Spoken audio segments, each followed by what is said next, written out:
This is Fresh Air. I'm Terry Gross. The global economy has a parallel underground illicit market where everything is sold, from bootleg DVDs and fake Gucci accessories to machine guns, rocket launchers, illegal drugs, endangered species, cadavers, and sex slaves. My guest Moises Naim has written a new book called Illicit, How Smugglers, Traffickers, and Copycats Are Hijacking the Global Economy.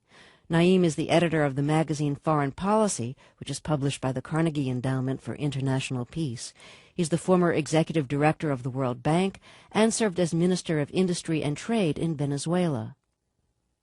Now you write that the people who are investigating illicit markets and trying to crack them have used the mafia as the model, but the networks have changed. You say they're really more decentralized, like Al-Qaeda, than they are like the mafia.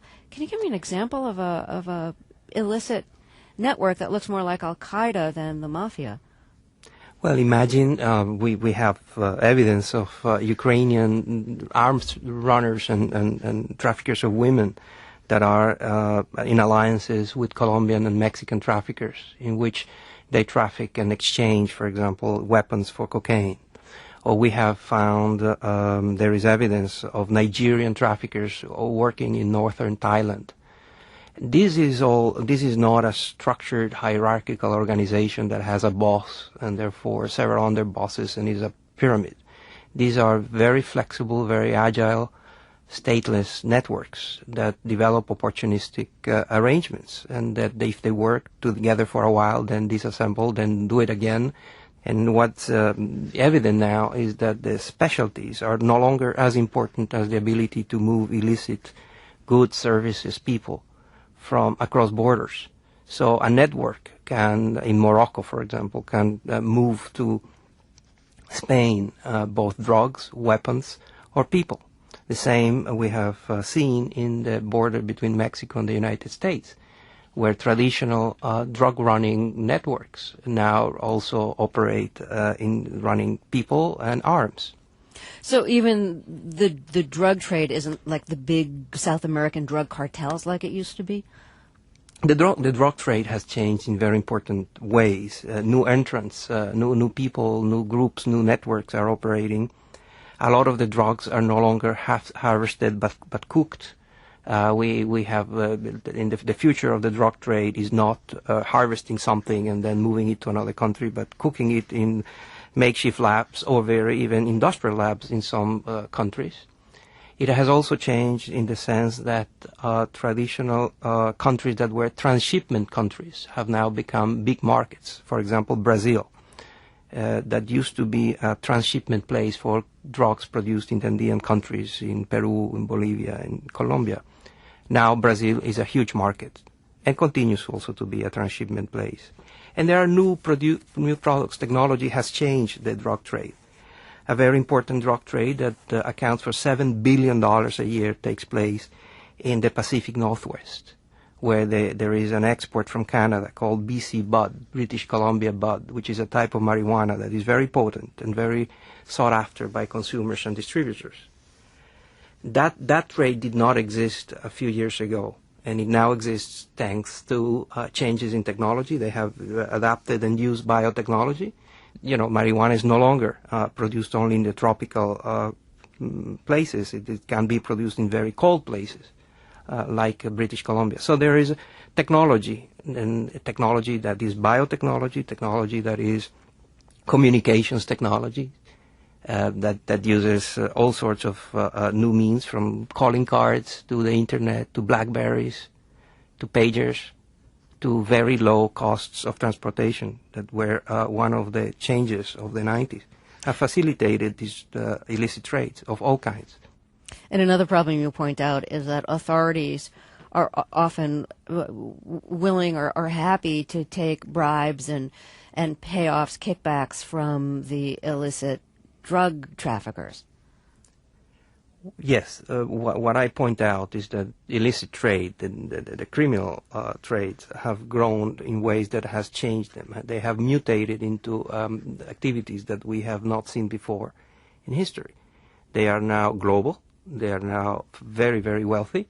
They are connected internationally to politicians. They are If you are very successful in business, the three things you do is that you diversify first. Second, if your industry is highly regulated, you get very close to government officials and to regulators. And third, if you're very successful, you also buy legitimacy by donating money to orchestras, sports clubs, churches, good works of all kinds.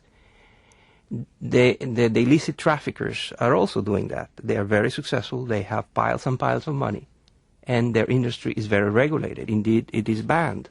So the return on their investment in government relations, in getting close or even owning governmental officials and agencies, is very high, as is their investment in legitimacy, in social acceptance. And the more that happens, the more money they have, the closer they get to government officials, the more the whole apparatus of policies in countries, in entire countries, gets compromised and even captured by the interests of illicit traders.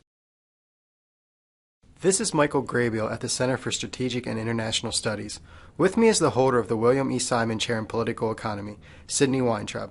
Dr. Weintraub is here to discuss his most recent publication of Issues in International Political Economy titled Mexico's War on Drugs.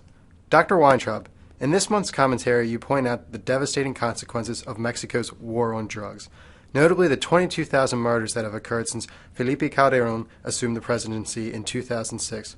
Why do you believe President Calderón chose to confront the drug cartels instead of avoiding conflict, as past Mexican presidents have largely done? President Calderón has actually stated and given his reasons publicly as to why he took the action. He said, and he said this on several occasions, that lawlessness should be confronted and defeated. Failing this, he argues, that Mexico itself will become a lawless society. Those are his arguments. You end your commentary by stating it is unlikely President Calderón will change course for the remainder of his presidency. With Calderón president until 2012, what currently can be done in Mexico and the United States to mitigate the violence occurring in northern Mexico? The United States can do little other than to reduce its consumption of illicit drugs, especially cocaine or crack. And maybe they can, but not immediately. The United States could, as well as Mexico, but here the United States can give a lot more publicity, much more education on the harmful effects of these drugs. Might help reduce consumption, just as a lot of publicity have been somewhat successful in reducing cigarette smoking and alcohol intake. If Mexico chooses to confront the drug trafficking organizations, the size and power of its confrontational forces would have to be enlarged and to be better armed, and even this might not be effective for Mexico in terms of the power of the drug trafficking organizations.